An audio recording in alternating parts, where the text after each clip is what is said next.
Good morning students. बेटा आज का हमारा टॉपिक है एलसी ऑसिलेशन। एलसी ऑसिलेशन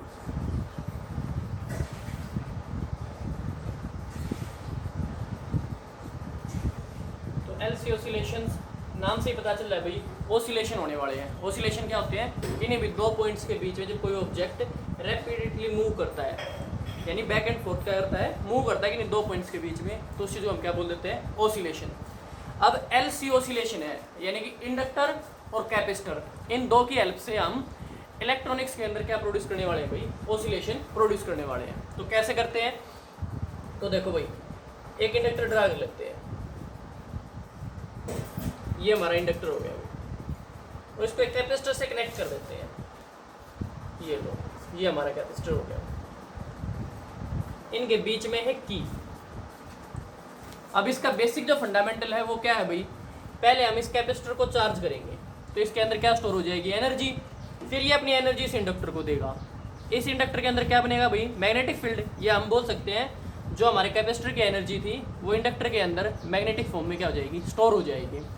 उसके बाद जब कैपेसिटर कंप्लीटली डिस्चार्ज हो जाएगा तो ये इस इंडक्टर ने जो मैग्नेटिक एनर्जी स्टोर की थी उसको दोबारा से रिलीज करने लग जाएगा और वो दोबारा से इस कैपेसिटर को क्या करने लग जाएगी, चार्ज करने लग जाएगी। और भैया साइकिल रिपीट होता रहेगा, यानी आपकी इलेक्ट्रिक एनर्जी मैग्नेटिक में और फिर मैग्नेटिक किस में वापस से, इलेक्ट्रिकल में। तो इसका जो बेसिक सेटअप होता है वो बेटा कुछ इस तरीके से होता है। पहले तो हमने इस कैपेसिटर को चार्ज कर लेते हैं, अलग से दिखा देते हैं, यहाँ से कनेक्ट करके दिखा देते हैं जिससे आपको पता चल जाए। ये एक बैटरी है, इस बैटरी को हमने कनेक्ट किया इस कैपेसिटर से। आप चाहो तो यहाँ से भी कनेक्ट कर सकते हो, कोई प्रॉब्लम नहीं है, क्योंकि बीच में कोई एलिमेंट नहीं है। चाहे आप यहाँ से कनेक्ट कर लो, यहाँ से, यहाँ से, यहाँ से, यहाँ से, यहाँ से, यहाँ से, यहाँ तक कोई प्रॉब्लम नहीं है। इसको हम की1 एज्यूम कर लेते हैं और इसको K2 एज्यूम कर लेते हैं। इनिशियली हम फर्स्ट टाइम में क्या करने वाले हैं भाई, पहले इस K1 को ऑन करेंगे। इसको क्या करेंगे बेटा, ऑन। ऑन होने के बाद हमारा कैपेसिटर क्या हो जाएगा, चार्ज हो जाएगा भाई। ये लो, हमारा कैपेसिटर क्या हो चुका है, चार्ज। जैसे ये फुल चार्ज हो जाएगा हम इस की को कर देंगे ऑफ। इस की को क्या कर देंगे, ऑफ। अब ये जो आपका साइड का सर्किट है भाई, इसका काम खत्म हो जाता है बेटा। तो ये साइड वाला सर्किट अगर आप चाहो तो इरेज भी कर सकते हो। ये लो, इसके हेल्प से हमने हमारे कैपेसिटर को क्या कर लिया है, फुल्ली चार्ज कर लिया है। इसके बाद हम इस K2 को क्या करने वाले हैं, ऑन करने वाले हैं। अब जैसे ही आप इसको ऑन करोगे तो आपको डिफरेंट स्टेजेस मिलेंगी, उनके बारे में हम 1 बाय 1 स्टडी कर लेते हैं। तो देखो, फर्स्ट स्टेज देखो भाई, ये हमारा इंडक्टर था, ये हमारा कैपेसिटर था। इनिशियली हमारा कैपेसिटर क्या है भाई, चार्ज है। हम एज्यूम कर लेते हैं कि टॉप साइड तो भाई इसके पॉजिटिव चार्ज आया हुआ है, इसकी प्लेट्स पे, और बॉटम साइड नेगेटिव चार्ज आया हुआ है, और ये कैपेसिटर है फुल्ली चार्ज। अगर मैं यहाँ पे एनर्जी डायग्राम ड्रा करूँ तो मैग्नेटिक एनर्जी तो क्या है आपकी, जीरो है, यानी म्यू बी तो आपकी क्या है, जीरो है। जबकि यूई इलेक्ट्रिकल एनर्जी आपकी क्या है भाई, मैक्सिमम है। तो ये लो, मैंने इलेक्ट्रिकल एनर्जी के लिए एक ग्राफ ड्रा कर दिया है। ये किसको शो कर रहा है, मैक्सिमम एनर्जी को, और यू बी मैग्नेटिक एनर्जी को, जो यहाँ पे क्या है, जीरो है। अब जैसे ये फुल चार्ज था इनिशियली तो सर्किट में कोई करंट नहीं था। अब ये डिस्चार्ज होना स्टार्ट होगा तो सर्किट के अंदर क्या फ्लो होगा भाई, करंट फ्लो होगा। ये रहा हमारा इंडक्टर, ये रहा हमारा कैपेसिटर, और अब कैपेसिटर क्या होना स्टार्ट हो गया भाई, डिस्चार्ज होना स्टार्ट हो गया है। तो ये लो भाई, ये हमारा कैपेसिटर क्या होने लगा है बेटा, डिस्चार्ज होने लग गया है। यहाँ पे भाई 3 एरोज ड्रा कर लेना, बाद में 2 एरोज दिखा देना, जिससे पता चल जाएगा कि भाई ये डिस्चार्ज हो रहा है। टॉप साइड भाई positive charge, bottom side negative.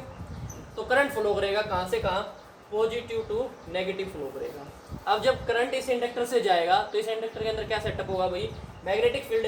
तो ये लो, ये हमारी किसकी लाइन आ जाएंगी भाई, मैग्नेटिक फील्ड की लाइन आ जाएंगी। ठीक है, magnetic field line never intersect each other भाई, कभी इंटरसेक्ट नहीं करती बेटा। यहाँ पे हो सकता है आपको इंटरसेक्ट करती हुई दिखाई दे, लेकिन ये इंटरसेक्ट नहीं करती कभी भी। तो इस केस में क्या हो रहा है भाई, जो आपकी U B and U E, जो आपकी इलेक्ट्रिकल एनर्जी थी, अब वो हाफ किस में कन्वर्ट हो चुकी है भाई, मैग्नेटिक के अंदर कन्वर्ट हो चुकी है। नेक्स्ट देखो भाई, नेक्स्ट केस में भी ये लो, ये हमारा इंडक्टर हो गया भाई, और इस बार हमारा कैपेसिटर भाई बिल्कुल डिस्चार्ज हो चुका है, यानी इस बार हमारे सर्किट में बेटा मैक्सिमम करंट है, ये जो आई है ये क्या है अब मैक्सिमम। ध्यान रखना भाई, जब कभी भी कैपेसिटर फुल्ली चार्ज होता है तो सर्किट में करंट होता है 0, और जैसे ही कैपेसिटर कंप्लीटली डिस्चार्ज हो जाता है, कहने का मतलब उसका सारे का सारा चार्ज इस वायर के थ्रू डिस्चार्ज हो चुका है, उस केस में भाई मैक्सिमम करंट होता है। ओके, तो भाई इस केस में यहाँ पे आप कैपेसिटर की प्लेट पे कोई चार्ज नहीं दिखाओगे, लेकिन करंट मैक्सिमम है तो यहाँ पे मैग्नेटिक फील्ड क्या होगा भाई मैक्सिमम होगा। तो बेटा यहाँ पे आप मल्टीपल रिंग्स दिखा सकते हो मैग्नेटिक फील्ड की, ठीक है। तो करंट की डायरेक्शन तो है ये बेटा, और इस केस में इलेक्ट्रिकल एनर्जी तो आपकी क्या हो चुकी है 0, और मैग्नेटिक एनर्जी क्या है भाई इस केस में मैक्सिमम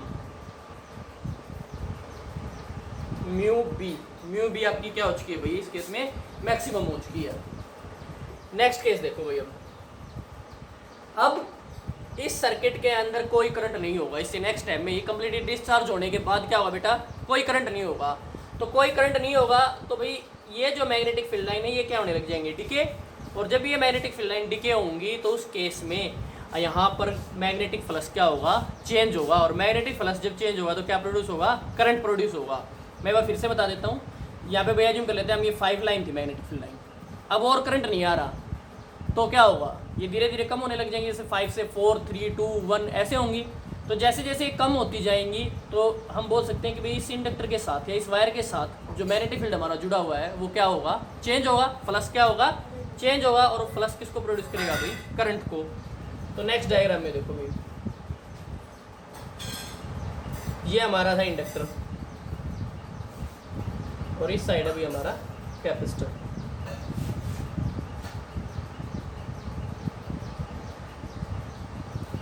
अब क्या रहा है ये डिके हो रही है, यानी धीरे धीरे ये कम होती जा रही है।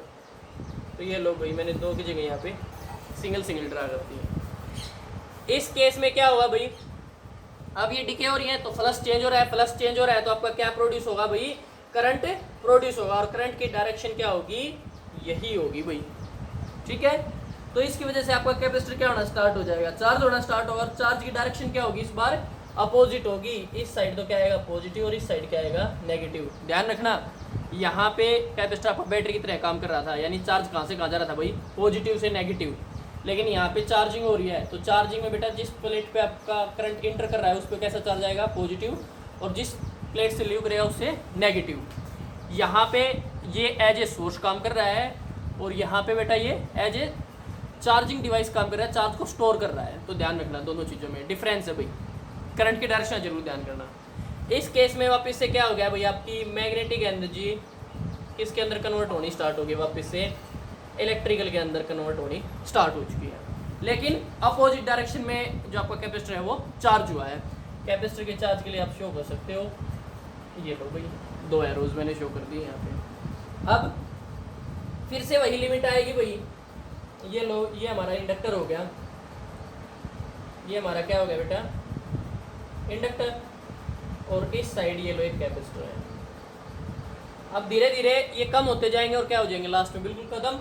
जिस टाइम पे बिल्कुल खत्म हो जाएंगे तो आपके सर्किट के अंदर करंट क्या हो जाएगा, अगर मैं यहाँ पे बात करूँ तो करंट क्या हो जाएगा आपका 0, क्योंकि अब कोई मैग्नेटिक फील्ड लाइन नहीं है। लेकिन आपका जो कैपेसिटर था वो क्या हो जाएगा फुल्ली चार्ज हो जाएगा भाई, कैपेसिटर क्या हो जाएगा आपका फुल्ली चार्ज। आप देख सकते हो जब कैपेसिटर फुल्ली चार्ज है तो सर्किट के अंदर करंट क्या है 0 है। इस केस में आपकी जो मैग्नेटिक एनर्जी थी वो सारी की सारी वापस से किसके अंदर कन्वर्ट हो चुकी है भाई इलेक्ट्रिकल के अंदर कन्वर्ट हो चुकी है। आप देख सकते हो वापस से वही रिपीटेटिव केस आ गया है। डिफरेंस क्या है सिर्फ पोलैरिटी का, इसमें डाउनवर्ड पोलैरिटी इसमें अपवर्ड पोलैरिटी है। तो बेटा अगर आप फर्दर ये 3 डायग्राम और ड्रा करना चाहो तो कर भी सकते हो, इससे नेक्स्ट वाला और ड्रा करके दिखा देता हूँ मैं बस। ये देखो ये हमारा इंडक्टर है, ये हमारा कैपेसिटर है। अब भाई वही दोबारा से आपका कैपेसिटर फुल्ली चार्ज हो चुका था ना, अब कैपेसिटर की एनर्जी वापस से किस में कन्वर्ट होगी मैग्नेटिक के अंदर, यानी इलेक्ट्रिक एनर्जी किसके अंदर मैग्नेटिक के अंदर। तो ये लो भाई हमने कैपेसिटर को थोड़ा सा डिस्चार्ज दिखा दिया, ये पॉजिटिव है और ये नेगेटिव। करंट की डायरेक्शन क्या आएगी भाई पॉजिटिव टू नेगेटिव, और इसके बाद आपके क्या बनेंगे भाई यहाँ पे मैग्नेटिक फील्ड लाइन बनेंगी। इन मैग्नेटिक फील्ड लाइन की डायरेक्शन अपोजिट होगी इन वाड़ियों से, ठीक है। करंट की डायरेक्शन अपोजिट है तो बेटा मैग्नेटिक फील्ड की भी डायरेक्शन आपको क्या करनी है अपोजिट करनी है। इस केस में दोबारा से आपकी जो इलेक्ट्रिकल एनर्जी थी वो किसके अंदर कन्वर्ट हो रही है मैग्नेटिक के अंदर म्यू बी के अंदर। नेक्स्ट केस में क्या हो जाएगा भाई नेक्स्ट केस में कैपेसिटर की सारी एनर्जी, जो हमारा कैपेसिटर था इसकी सारी एनर्जी किस में अंदर कन्वर्ट हो जाएगी भाई, मैग्नेटिक फील्ड लाइन्स के अंदर कन्वर्ट हो जाएगी। ये लो, ये हमारी क्या है, मैग्नेटिक फील्ड लाइन। तो हमारी जो सारी की सारी इलेक्ट्रिकल एनर्जी थी म्यू ई, वो किसके अंदर कन्वर्ट हो चुकी है, अब म्यू बी के अंदर कन्वर्ट हो चुकी है। इलेक्ट्रिकल एनर्जी वापस से क्या हो गई है, जीरो हो गई है। और इस केस में सर्किट के अंदर आपका करंट क्या है भाई, मैक्सिमम है, आई क्या है आपका, मैक्सिमम है। इसके बाद दोबारा से क्या होना स्टार्ट हो जाएगा भाई, ये डिस्चार्ज होना स्टार्ट हो जाएगा और आपका कैपेसिटर क्या होना स्टार्ट हो जाएगा, चार्ज होना स्टार्ट हो जाएगा और आपके पास वापस से फर्स्ट वाला केस आ जाएगा।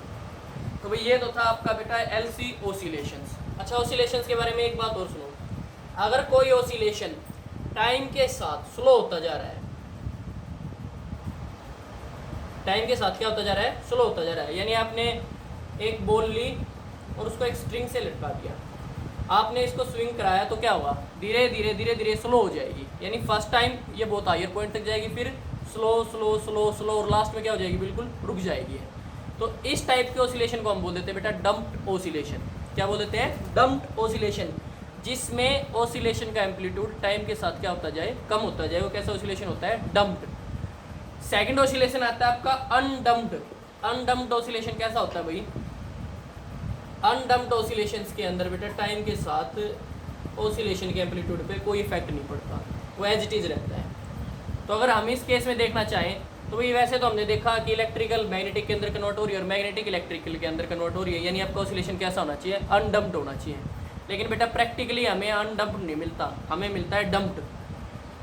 प्रैक्टिकली हमें कैसा मिलता है भाई, डम्प्ड, यानी वो धीरे धीरे खत्म हो जाएगा ओसिलेशन। क्यों हो जाता है भाई, क्योंकि देखो ये कनेक्टिंग वायर है, इनके अंदर क्या होता है, रेजिस्टेंस, तो भी इनके अंदर कुछ ना कुछ एनर्जी का वेस्ट होता है। हीट की फॉर्म में भी, हीटिंग ला भी पड़ा था ना करंट का, तो भाई उसकी वजह से भी हमारी एनर्जी क्या होती है, लॉस होती है।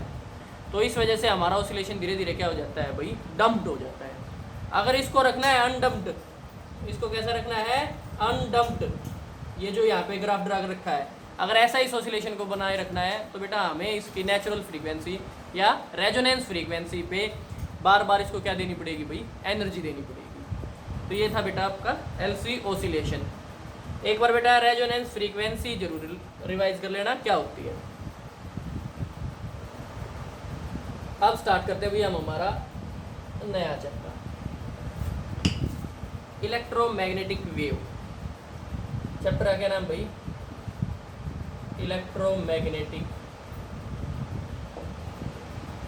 वेव।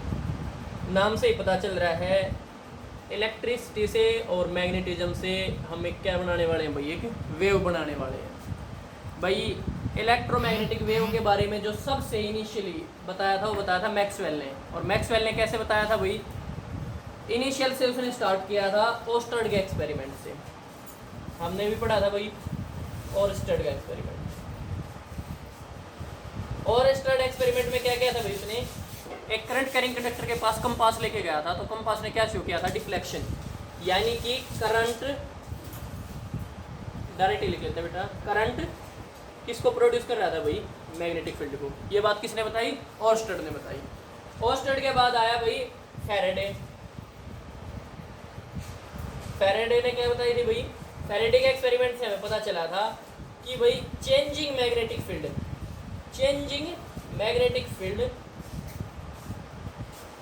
किसको प्रोड्यूस करता है भाई, आपका ईएमएफ, या हम बोल सकते हैं इलेक्ट्रिक फील्ड को। ठीक है भाई, प्लस के साथ बी जरूर लगा देना, तभी पता चलेगा फ्लक्स इलेक्ट्रिक या मैग्नेटिक।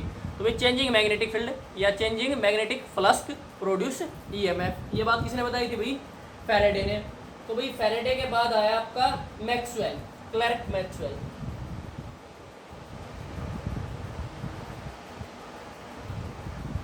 और क्लर्क मैक्सवेल ने कहा कि भैया ऐसा नहीं होना चाहिए कि जो आपका चेंजिंग, या मैं डेल ई लिख देता हूँ बेटा, डेल ई, यानी चेंजिंग इलेक्ट्रिक फील्ड आपका मैग्नेटिक फील्ड को प्रोड्यूस नहीं करना चाहिए। समझ में आई ये बात, चेंजिंग इलेक्ट्रिक फील्ड, मैं चेंजिंग करंट की बात नहीं कर रहा हूँ, करंट तो मैग्नेटिक फील्ड प्रोड्यूस करता है, ये बात तो किसने बता दी थी, ओस्टर्ड ने। अब बात करते हैं हम किसकी, इलेक्ट्रिक फील्ड की। तो भाई क्या changing electric field magnetic field को प्रोड्यूस नहीं करना चाहिए, तो ये भाई मैक्सवेल ने प्रूव किया था और यही हम इस चैप्टर में पढ़ेंगे। और यही बेसिक था बेटा किसका, इलेक्ट्रोमैग्नेटिक वेव का। इसके बाद अगर आप जानना भी चाहो तो भाई इसके बाद आया था मैक्रोनी। मैक्रोनी ने क्या किया था भाई, मार्कोनी, सॉरी बेटा मार्कोनी ने क्या किया था, मार्कोनी ने भाई जो क्लार्क मैक्सवेल ने जो फंडामेंटल दिया था इलेक्ट्रोमैग्नेटिक वेव का, उसकी हेल्प से भाई फर्स्ट 50 किलोमीटर का वायरलेस सिग्नल बनाया था। यानी उस टाइम पे बेटा मार्कोनी ने फर्स्ट टाइम इलेक्ट्रिक सिग्नल को ट्रांसमिट किया था बिना वायर के, वो भी कितने किलोमीटर, 50 किलोमीटर। आप देख सकते हो मार्कोनी के टाइम पे बेटा 50 किलोमीटर कितने ज़्यादा हो जाते थे। तो भाई मार्कोनी ने, क्लार्क मैक्सवेल ने जो इलेक्ट्रोमैग्नेटिक का फंडामेंटल दिया उसकी हेल्प से फर्स्ट वायरलेस कम्युनिकेशन बनाया था। तो चलो अब 1 बाय 1 इनको हम स्टडी करते हैं कि भाई क्लार्क मैक्सवेल ने ओस्टर्ड और फैराडे के एक्सपेरिमेंट से कैसे कंक्लूजन निकाला और उसने किस चीज़ को कैसे मॉडिफाई किया। तो भाई मैक्सवेल का जो मॉडिफिकेशन था वो एम्पियर लॉ में था। किसमें? एम्पियर सर्किटल लॉ में, एम्पियर सर्किटल लॉ। तो भाई एम्पियर सर्किटल लॉ ने क्या बताया था बेटा, Ampere circuital law BDL is equal to क्या था आपका, म्यू नॉट आई। ये आपका किसके लिए था भाई, फ्लक्स के लिए था। और फ्लक्स भी कैसा, मैग्नेटिक फ्लक्स। मैग्नेटिक फ्लक्स क्या होता है, म्यू नॉट टाइम्स होता है करंट की। ये बात बताई थी किसने, एम्पियर ने। तो चलो भाई इसके लिए हम एक डायग्राम ड्रा कर लेते हैं। ये एक बैटरी ले ली हमने और इस बैटरी से एक कैपेसिटर यानी कंडेंसर क्या कर लिया हमने, कनेक्ट कर लिया है। थोड़ा सा बड़ा बना लेते हैं, पूरे डायग्राम को ही बड़ा कर लेते हैं भाई। ये हमारी बैटरी होगी भाई और इस बैटरी के साथ एक कैपेसिटर कनेक्ट है।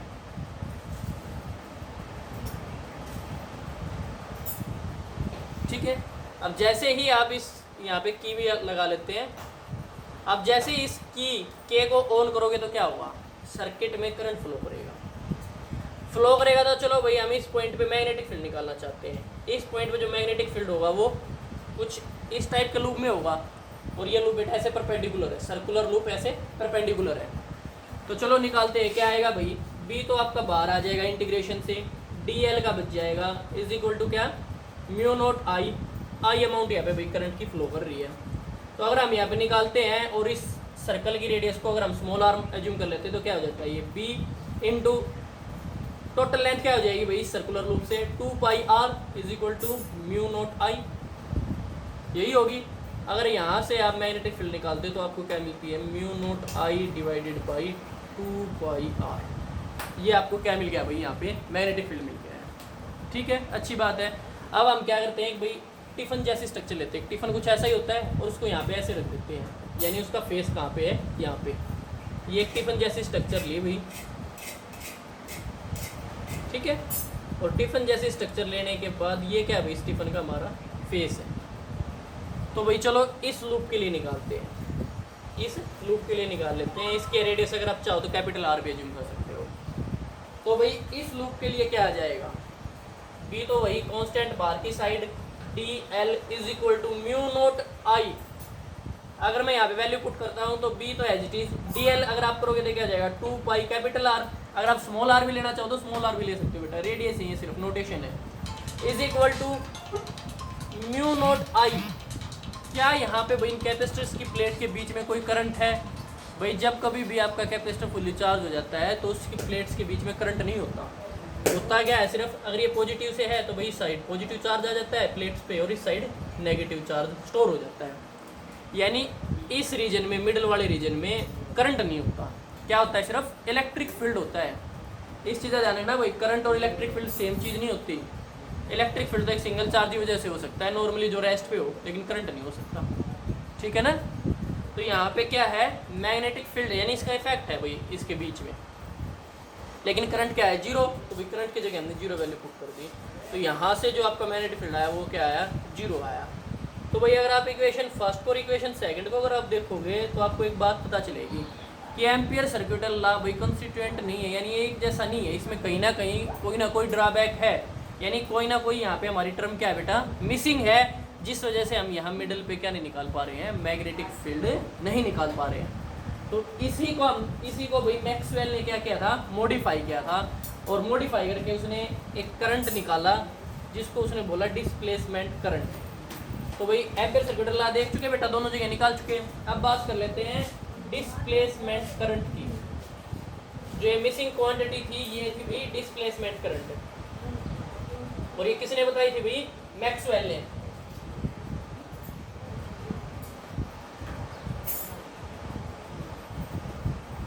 डिस्प्लेसमेंट करंट, तो डिस्प्लेसमेंट करंट अगर आप निकालोगे तो कैसे निकालोगे भाई? पहले तो बेटा इसके बीचों बीच इलेक्ट्रिक फील्ड बताओ। प्लेट्स के बीच में, प्लेट्स के बीच में इलेक्ट्रिक फील्ड क्या हुआ? Q by epsilon not A। ये आपका क्या हो जाएगा? कैपेसिटर की प्लेट्स के बीच में इलेक्ट्रिक फील्ड। अब भाई हमें पता है हमें करंट निकालना है, तो करंट निकालने से पहले बेटा कैपेसिटर के अंदर क्या है? चार्ज है। अगर हम चार्जेस की वैल्यू निकाल के उसका डेरिवेटिव कर दें तो आपके पास क्या आ जाएगा? करंट आ जाएगा। तो चलो भाई निकालते हैं। इलेक्ट्रिक फील्ड हमारे पास आ चुका है। अगर यहाँ पे इलेक्ट्रिक फील्ड है तो बेटा इस रिंग से कुछ ना कुछ फ्लक्स भी पास होता होगा, उस फ्लक्स को लिख देते हैं हम फाई ई से। फाई ई इलेक्ट्रिक फ्लक्स को डिनोट कर रहा है यहाँ पे। ये क्या हो जाएगा? ई डॉट ए, ई डॉट ए दोनों सेम रीजन में है। आप देख सकते हो अगर ये रिंग है कुछ इस टाइप की बेटा, ये वाला जो फेस है किस टाइप है? इस टाइप। अगर इसका नॉर्मल ड्रा करूंगा तो मैं किस डायरेक्शन में होगा? इस डायरेक्शन में। और जो हमारा इलेक्ट्रिक फील्ड सेटअप हो रहा है पॉजिटिव टू नेगेटिव, उसकी भी डायरेक्शन क्या है? सेम। यानी ये क्या है? ई डॉट ए कोस जीरो है। ठीक है, कोस जीरो क्या होता है? 1। तो ये क्या है आपके पास? E dot A is equal to, E की जगह ई की वैल्यू पुट कर दो। ई की वैल्यू क्या है भाई? Q by epsilon not A into A से ए आपका कैंसिल आउट हो गया, यानी Q बाई एप्सिलॉन नॉट। ये फ्लक्स होता है भाई कैपेसिटर्स की प्लेट के बीच में। अब बात कर लेते हैं हम इसके डेरिवेटिव की, यानी d phi E divided by D t. अगर आप इसका डेरिवेटिव करोगे तो क्या हो जाएगा? D by D t of q by epsilon naught. तो एप्सिलॉन नॉट तो आपका भाई कांस्टेंट होता है, ये तो कहाँ जाएगा? बाहर, यानी 1 बाई एप्सिलॉन नॉट। और ये क्या बच गया आपके पास? D Q by D T, यही आएगा। अगर आप यहाँ से डी क्यू की वैल्यू निकालोगे, D Q by D T की अगर आप वैल्यू निकालोगे तो आपको क्या मिलेगी भाई? वो एप्सिलॉन नॉट ये रहा, इस साइड जाके मल्टीप्लाई हो जाएगा, और ये क्या आएगा आपके पास? D phi E by D T. D Q by D T को क्या लिख देते हैं हम भाई? करंट लिख देते हैं। तो भाई ये जो करंट आया है इसी को उसने क्लर्क मैक्सवेल ने इसको क्या बोल दिया था? Displacement current. भाई ये वो करंट है जो चेंजिंग इलेक्ट्रिक फील्ड की वजह से क्या होता है? सेटअप होता है इन दो प्लेट्स के बीच में। बेटा इससे पहले हम कभी भी इस टाइप के करंट को मेजर नहीं कर पाए थे, जो कि किसकी वजह से था? इलेक्ट्रिक फील्ड की वजह से था। किसने मेजर किया भाई? ये मैक्सवेल ने फर्स्ट टाइम मेजर किया, और उसने क्या बताया कि भाई जो ये चेंजिंग इलेक्ट्रिक फील्ड की वजह से जो करंट होता है वो एप्सिलॉन नॉट टाइम्स होता है इलेक्ट्रिक फ्लक्स के रेट ऑफ चेंज के। दोबारा से रिपीट कर देता हूँ मैं। ये जो करंट होता है जो किसकी वजह से प्रोड्यूस हुआ है? चेंजिंग इलेक्ट्रिक फील्ड की वजह से प्रोड्यूस हुआ है। इसकी वैल्यू क्या होती है भाई? एप्सिलॉन नॉट टाइम्स होती है rate of change of electric flux के। अब भाई अगर मैं कंप्लीट इक्वेशन लिखना चाहूँ करंट की, यानी इस कंप्लीट लूप में अगर मैं इक्वेशन लिखना चाहूँ तो वो आएगी भाई I is equal to I D plus I C. I D और आई सी क्या है भाई? आई डी तो है डिस्प्लेसमेंट करंट, ये रही वैल्यू, और आई सी आपका भाई ये कंडक्शन करंट जो इस वायर के अंदर होता है। ध्यान रखना आई डी कहाँ पे होगा? जहाँ फ्लक्स चेंज हो रहा हो। इस वायर के अंदर बेटा फ्लक्स चेंज नहीं हो रहा है, तो फ्लक्स चेंज नहीं हो रहा है तो यहाँ पे डिस्प्लेसमेंट करंट क्या आपका? जीरो है। जबकि अगर मैं बात करूँ इनसाइड, तो बेटा इनसाइड आपका कंडक्शन करंट तो क्या है? ये वाला तो इनसाइड क्या है? जीरो है, और इसकी क्या होती है? वैल्यू होती है। यानी ये कंटिन्यूटी बनाए रखते हैं भाई, एक यहाँ पे लाई करता है दूसरा वहाँ पे लाई करता है, और दोनों मिलकर कंप्लीट इक्वेशन को क्या कर देते हैं? सेटिस्फाई कर देते हैं भैया। अगर आप इसकी कंटिन्यूटी को प्रूव भी करना चाहो तो चलो भाई एक छोटा सा स्टेप आता है, इसको प्रूव भी कर ही लेते हैं। दोनों लूप्स के लिए निकाल लेते हैं। देखो पहले तो निकाल लेते हैं यहाँ पे बाहर की साइड भाई, यहाँ पे तो आपका जो टोटल करंट होगा वो क्या हो जाएगा भाई? I C plus I D, conduction plus displacement current. अब भाई बाहर क्या फ्लक्स चेंज हो रहा है? नहीं, तो आपका करंट सिर्फ किसकी फॉर्म में है भाई? आई सी की, आई की सी की फॉर्म में। करंट टोटल क्या है आपका? आई, यानी आपका आई किसके इक्वल आएगा? आई सी के, या आप बोल सकते हैं आई सी इज इक्वल टू आई आपके पास आ चुका है आउटसाइड। अगर मैं बिटवीन द प्लेट्स बात करूँ भाई, बिटवीन द प्लेट्स, तो बिटवीन द प्लेट्स देखो भाई, बिटवीन द प्लेट्स क्या कैसे लिखोगे? टोटल करंट को आई सी प्लस आई डी यही लिखोगे। लेकिन आई सी कंडक्शन करंट क्या है? जीरो, तो आपके पास सिर्फ किस क्या आया भाई? I D. ठीक है, आई डी किसके इक्वल आ गया? आई के। तो वैसे तो ये यहाँ पे भी सेटिस्फाई हो गया आपका, आई सी भी आई के इक्वल है, और आई डी भी आपका आई के इक्वल है, यानी आपका आई सी और आई डी दोनों क्या कर रहे हैं, एक दूसरे के साथ कंटिन्यूटी बना रहे हैं। लेकिन भैया हम इसको प्रूव भी कर देते हैं। प्रूव कैसे करोगे, आई डी निकाल लो। आई डी की वैल्यू कैसे आई निकालोगे भाई, ऑलरेडी निकालते आ चुके हो। आई डी निकालने के लिए आई डी की वैल्यू होती है भाई epsilon naught d phi E by D t, ठीक है। अब हमें निकालना है फाई ई को कैसे निकालोगे भाई, पहले तो फाई को निकाल लो। फाई निकालने के लिए हमें ई पता होना चाहिए, क्या होता है Q by epsilon not a. अगर आप यहाँ से फाई निकालोगे तो फाई क्या हो जाएगा, ई डॉट ए, ये किसके इक्वल आ जाएगा भाई, क्यू बाई एप्सिलॉन नॉट। तो इस फाई में अगर आप वैल्यू पुट करते हो तो आपके पास क्या जाता है, epsilon not of D Q by D T into epsilon not. इस डी फाई ई की जगह मैंने ये क्यू बाई एप्सिलॉन नॉट लिख दिया, तो क्यू तो यहाँ आ रहा है और एप्सिलॉन नॉट ये यहाँ पे आ गया। एप्सिलॉन नॉट से एप्सिलॉन नॉट कट गया है और आपका D Q by D T ये किसके इक्वल है भाई, करंट के इक्वल है। यानी जो आपका डिस्प्लेसमेंट करंट था डी आई डी वो किसके इक्वल आया भाई, आई के इक्वल आया।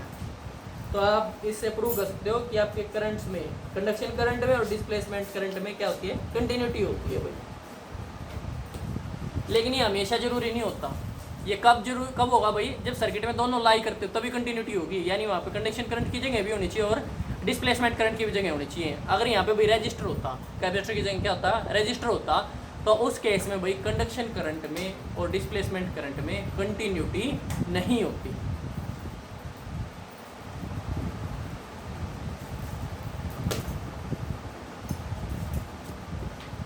नेक्स्ट है भाई मैक्सवेल की और लॉरेंज की इक्वेशंस। एक बार हम सारी की सारी जितनी भी हमने अब तक इक्वेशन पढ़ी है सभी को क्या कर लेते हैं, समराइज कर लेते हैं। तो भाई टोटल जो इक्वेशन आती हैं उनको हम बोल देते हैं मैक्सवेल्स इक्वेशंस। क्या बोल देते हैं भाई, मैक्सवेल्स इक्वेशंस। मैक्सवेल इक्वेशंस क्या थी बेटा, सारी की सारी इक्वेशन लिख के देख लो। फर्स्ट इक्वेशन से स्टार्ट करते हैं, E d s, E dot d s और एक close surface s is equal to क्या था भाई, क्यू बाई एप्सिलॉन नॉट। ये क्या था, इलेक्ट्रिक फ्लक्स और एन क्लोज लूप, किसके इक्वल है भाई, ये क्यू बाई एप्सिलॉन नॉट के। इससे हमें क्या पता चला था कि भाई electric field line close loop नहीं बनाती। ये क्या नहीं बनाती बेटा, क्लोज लूप नहीं बनाती। अगर ये क्लोज लूप बना रही होती ना तो ये इसका फ्लक्स क्या था, जीरो था। फ्लक्स क्या होता है, number of electric field line entering और क्रॉसिंग द गिवन एरिया। तो भाई यहाँ पे वैल्यू आई है, यानी कि कहने का मतलब इंटर और एग्जिट करने वाली क्या नहीं है, सेम नहीं है। तो कहने का पर्पस ये क्लोज लूप नहीं बनाती। नेक्स्ट हमने पढ़ा था, ये क्या था भाई, गॉस लाइन इलेक्ट्रोस्टैटिक्स। नेक्स्ट जो हमने पढ़ा था गॉस लाइन मैग्नेटोस्टैटिक्स, वो क्या था भाई, किसी सरफेस एस से मैग्नेटिक फील्ड लाइन जो पास होती हैं वो आपकी, उनमें अगर आप प्लस निकालते हो तो हमेशा क्या मिलता है, जीरो मिलता है। इससे क्या पता चला था कि भाई कैसा लूप बनाती हैं, क्लोज लूप बनाती हैं। कैसा लूप बनाती हैं, क्लोज लूप, क्योंकि जितनी इंटर करेंगी उतनी क्या कर जाएंगी, एग्जिट कर जाएंगी। लूप क्लोज यानी ब्रेक नहीं होने वाले। ये था आपका गॉस लाइन मैग्नेटोस्टैटिक्स। इसी से एक चीज़ और पता चला था कि भाई मोनोपोल एग्जिस्ट नहीं कर सकते, मोनोपोल एग्जिस्ट नहीं कर सकते। क्यों नहीं कर सकते, क्योंकि अगर भाई मोनोपोल एग्जिस्ट करते तो कंप्लीट क्लोज लूप पाथ नहीं बन पाता और फ्लक्स की कुछ ना कुछ वैल्यू आती। लेकिन भाई यहाँ पे फ्लक्स की हमेशा वैल्यू क्या मिल रही है आपको, जीरो। यानी आपके मोनोपोल एग्जिस्ट नहीं कर सकते, यानी सिंगल पोल एग्जिस्ट नहीं कर सकता। नेक्स्ट इक्वेशन भाई जो एम्पियर सर्किटल लॉ था उसको मॉडिफाई करके लिखा था हमने। क्या लिखा था भाई, E dot d l is equal to क्या आता है भाई आपका, minus d by D t integration of v dot d s. पहले तो इसकी बात कर लेते हैं। ये क्या थी भाई, ये इक्वेशन थी फैराडे की, यानी changing magnetic field over a surface produce electric field in that. Electric generator वगैरह इसी में अंदर आते बेटा। ये क्या थे आपके फैराडे के, changing magnetic field D by D T लगा रखा है भाई वी डी एस के साथ। डी बाई डी टी क्या है, रेट ऑफ चेंज या चेंजिंग। तो चेंजिंग मैग्नेटिक फील्ड किसको प्रोड्यूस कर रहा है भाई, इलेक्ट्रिक को। नेक्स्ट लिख लेते हैं भैया मैक्सवेल की इक्वेशन, मॉडिफाई मैक्सवेल इक्वेशन। वो क्या थी, बी डॉट डी एल आपका किसके इक्वल होना चाहिए था, म्यू नोट आई। ये क्या थी, एम्पियर सर्किटल लॉ था भाई ये। अब इसमें डिस्प्लेसमेंट करंट हो रहा है, तो डिस्प्लेसमेंट करंट क्या है आपका, म्यू नोट आई डी लिखना था यहाँ पे, आई डी। चलो मैं लिख देता हूँ एक बार, आई डी। ये तो है कंडक्शन करंट और ये क्या है, डिस्प्लेसमेंट करंट। तो म्यू नोट आई तो एज इट इज रह जाएगा plus mu not I D की जगह बेटा वैल्यू लिख के दिखा दो, जो कि आपकी epsilon not of D by D t of integration E dot d S. तो ये आपका क्या है, मॉडिफाई एम्पियर सर्किटल लॉ। और लास्ट वन आ जाती भाई आपकी लोरेंस फोर्स। लोरेंस फोर्स क्या थी भाई, लोरेंस फोर्स थी Q into bracket E plus V cross B। यानी ये फोर्स आपने कब निकाली थी भाई, जब कोई पार्टिकल आपका इलेक्ट्रिक और मैग्नेटिक फील्ड दोनों में क्या कर रहा हो, इंटर कर रहा हो। तो भाई फर्स्ट थी आपके Gauss law in electrostatics, next आपका गॉस लॉ है इन मैग्नेटोस्टैटिक या मैग्नेटिज्म, नेक्स्ट था भाई आपका क्या, चेंजिंग मैग्नेट यानी फैराडे लॉ, और लास्ट वन था भाई आपका ये मॉडिफाई मैक्सवेल इक्वेशंस या मॉडिफाई एम्पियर सर्किटल लॉ। और भाई जो ये फोर्स आती थी, जो इन सब का क्या आपका कंक्लूजन है। इस फोर्स के हेल्प से हम भाई बता सकते हैं कि अगर आपका इलेक्ट्रिक और मैग्नेटिक फील्ड एक दूसरे क्या हो, परपेंडिकुलर हो, तो भाई वो ट्रैवल कर सकते हैं स्पीड ऑफ लाइट से। इन इक्वेशंस की हेल्प से हम भाई इलेक्ट्रोमैग्नेटिक वेव को एक्सप्लेन कर पाए या उनका बेसिक फिनोमिना दे पाए। वो क्या था वो भी सुनो भाई। हमें लोरेंस फोर्स से पता है कि अगर इलेक्ट्रिक और मैग्नेटिक फील्ड एक दूसरे के क्या हो, परपेंडिकुलर हो, तो भाई वो फोर्स एग्जर्ट करते हैं, प्रेशर भी एग्जर्ट करते हैं, और वो क्या कर सकते हैं बेटा, ट्रैवल कर सकते हैं बिना किसी मीडियम के। यानी कि अगर मैं एज्यूम करूँ कि ये भाई आपका एक्स एक्सिस है, ये आपका क्या है भाई, एक्स एक्सिस है। तो अगर ये आपका क्या है, चाहे इसको इलेक्ट्रिक फील्ड एज्यूम कर लो बेटा, चाहे मैग्नेटिक फील्ड एज्यूम कर लो, कोई डिफरेंस नहीं है, मैं इसको इलेक्ट्रिक फील्ड एज्यूम कर रहा हूँ। तो भाई इसके जो यहाँ पे कुछ इस टाइप से जो आपका फील्ड होगा,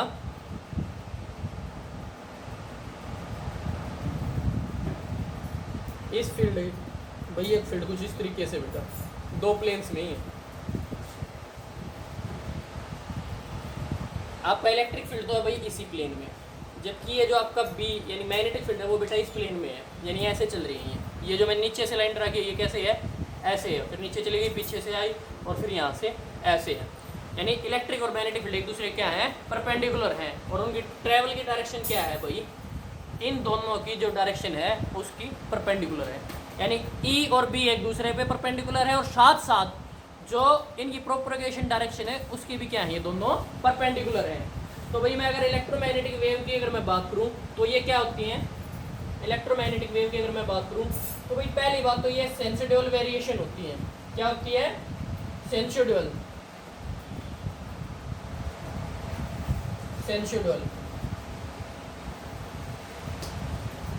वेरिएशन होती है, यानी साइन और कोस की फॉर्म में क्या होती है, वेरिएशन होती है। आप इजीली देख सकते हो किस किस के बीच में भाई, इलेक्ट्रिक एंड मैग्नेटिक फील्ड के बीच में। और ये दोनों एक दूसरे क्या होते हैं, परपेंडिकुलर होते हैं, और साथ साथ में इसकी वेलोसिटी के भी क्या होती हैं, परपेंडिकुलर होते हैं, यानी डायरेक्शन ऑफ प्रोपगेशन के क्या होते हैं, परपेंडिकुलर होते हैं।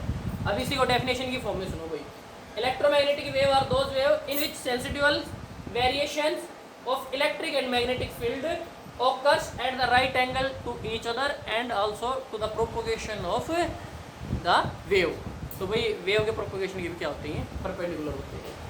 अब भाई जो आपकी ईएम वेव होती हैं वो ट्रांसवर्स नेचर में होती हैं। कैसे नेचर में होती है भाई, वो ट्रांसवर्स में, यानी वो एक दूसरे के क्या रहती हैं, परपेंडिकुलर, प्लस उनकी प्रोपगेशन डायरेक्शन के भी क्या रहती है बेटा, वो परपेंडिकुलर ही रहती हैं।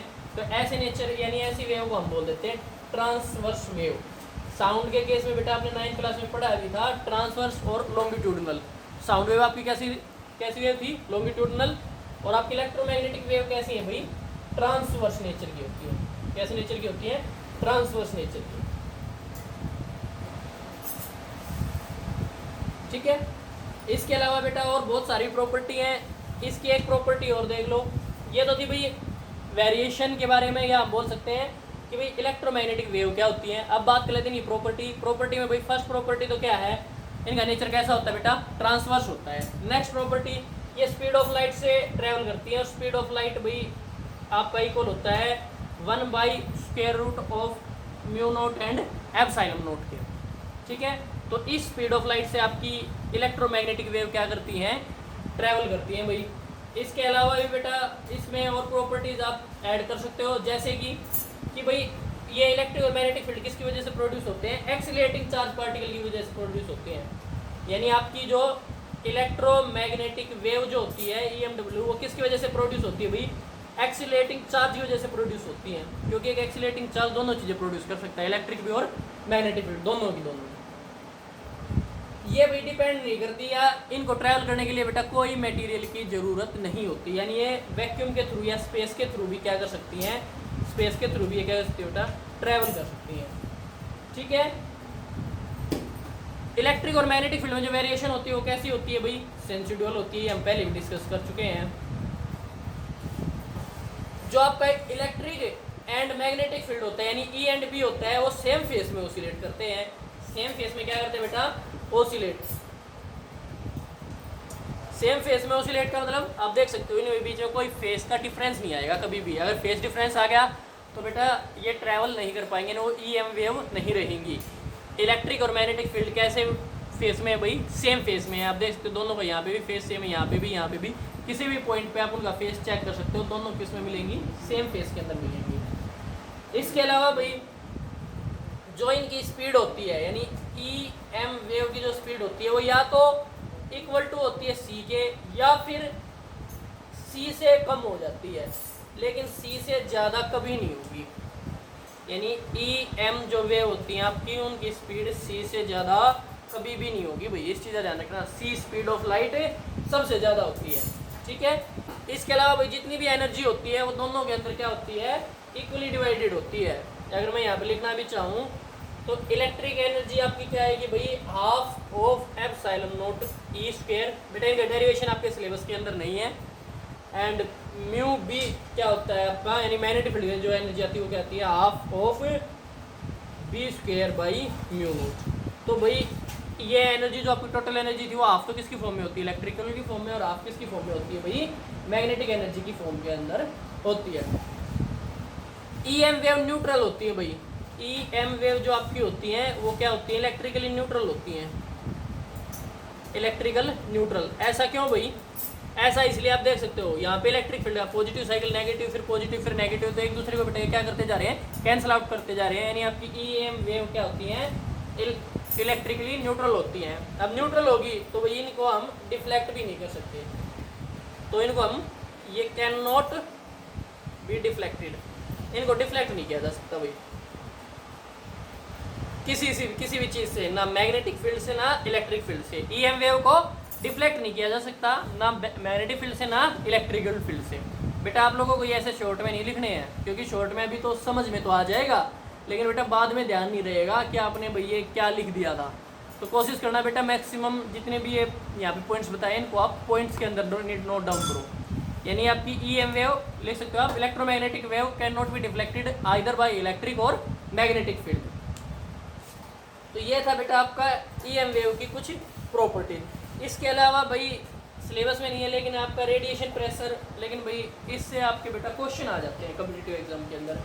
रेडिएशन प्रेशर ये हो सुनो, जब ये वेव ट्रेवल करती हैं और किसी चीज़ को हिट करती है तो ये कुछ ना कुछ बेटा प्रेशर एग्जर्ट करती है और मोमेंटम भी एग्जर्ट करती है।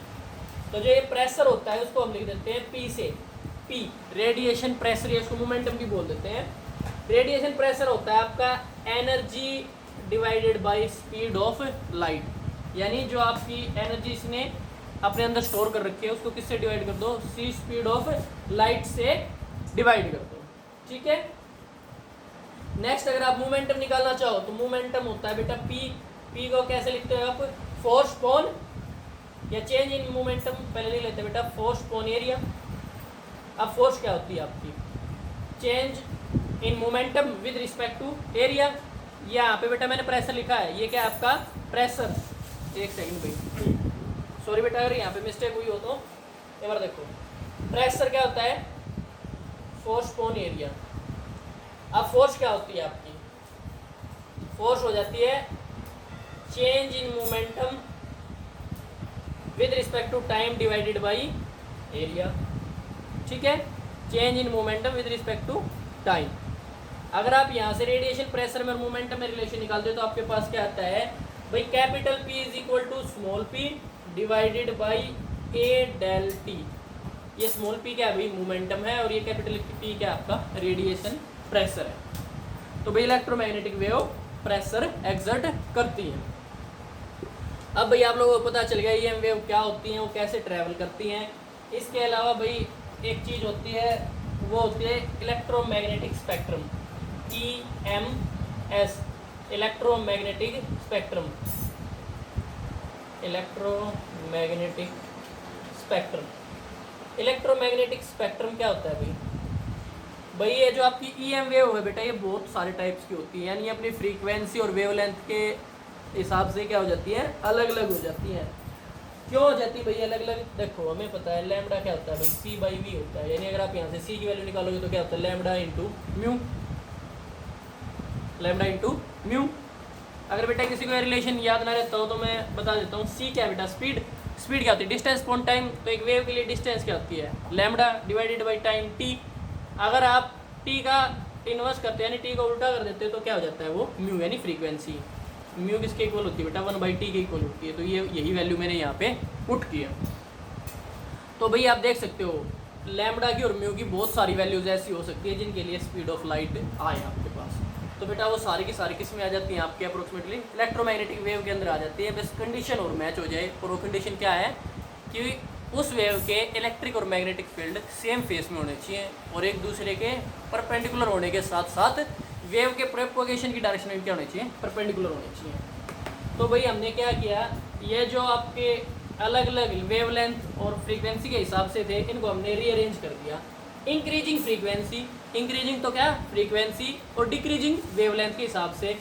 और उस जो चार्ट हमारे पास बना या जो हमारे पास जो सीरीज बनी उसको हमने नाम दे दिया इलेक्ट्रोमैग्नेटिक स्पेक्ट्रम। भाई इसमें फर्स्ट वेव आती है आपकी रेडियो वेव। इसकी जो वेवलेंथ होती है बेटा वो 0.1 मीटर के आसपास की होती है, ठीक है, या इससे ज़्यादा होती है। फिर भाई अब डिक्रीज होती चली जाएंगी, जो आपकी वेवलेंथ हो क्या होती चली जाएंगी, डिक्रीज, और फ्रीक्वेंसी क्या होती जाएंगी, इंक्रीज। फिर आ जाती है बेटा माइक्रोवेव। माइक्रोवेव, माइक्रोवेव 0.1 से लेके और 1 mm तक होती हैं, 0.1 मीटर से लेके 1 मिलीमीटर तक होती हैं। फिर आती है भाई इंफ्रारेड। इंफ्रारेड, इंफ्रारेड कहाँ से कहाँ तक भाई, 1 mm से लेके और 700 nm तक। आप देख सकते हैं एकदम से बहुत ज़्यादा जंप हो रहा है। यहाँ पे मीटर से हम किस पे जंप करेंगे, मिलीमीटर में, और मिलीमीटर से अब नैनोमीटर में। फिर आ जाती है भाई विजिबल लाइट बेटा, जो हमें दिखाई देती है विजिबल लाइट। ये बहुत छोटा सा स्पेक्ट्रम होता है इस कंप्लीट इलेक्ट्रोमैग्नेटिक स्पेक्ट्रम का। तो 700 नैनोमीटर से लेके 400 नैनोमीटर तक। नेक्स्ट आ जाती है बेटा अल्ट्रावायलेट।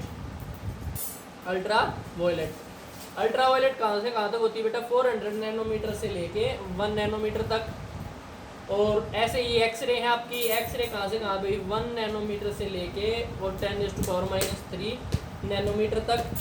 गामा भी होती है भाई, गामा रेज। गामा रेज बेटा आपकी 10⁻³ नैनोमीटर से कम वेवलेंथ की होती हैं। ये यहाँ पे क्या लिख रखी है भाई, वेवलेंथ। बेटा आप लोगों को ये एक चार्ट कंप्लीट भेज दिया जाएगा, यानी स्पेक्ट्रम की कंप्लीट सीरीज आपके पास भेज दी जाएगी। आप लोगों को उनकी वेवलेंथ भी याद करनी है और फ्रीक्वेंसी भी बेटा फिंगर टिप्स पे याद करनी है, क्योंकि इस चैप्टर से अगर क्वेश्चन आता है तो या तो डिस्प्लेसमेंट करंट से आता है, या ये पूछा जाता है कि भाई ये वेव या इस वेव की फ्रीक्वेंसी क्या हो सकती है। आपको बोल दिया जाएगा भाई इंफ्रारेड की रेंज बताओ, या रेंज देके आपसे पूछ लिया जाएगा कि किस टाइप की वेव है। इसके अलावा बेटा इनके यूज पूछे जाते हैं। यूजेस की मैं आपके पास as it is table send कर दूंगा, उस टेबल को बेटा कंप्लीट लर्न कर लेना। हर एक के बेटा हर एक के आपको यूजेस भी याद करने हैं, फ्रीक्वेंसी भी और वेवलेंथ भी, और साथ साथ में बेटा कैसे प्रोड्यूस होती हैं, ये चीज़ें आपको क्या करनी है, लर्न करनी है डायरेक्ट। तो बेटा ये आपका चैप्टर था इलेक्ट्रोमैग्नेटिक वेव, और ये बेटा कंप्लीट होता है इसी के साथ। नोट्स कंप्लीट करो बेटा, इनको रिवाइज करो। थैंक यू बेटा।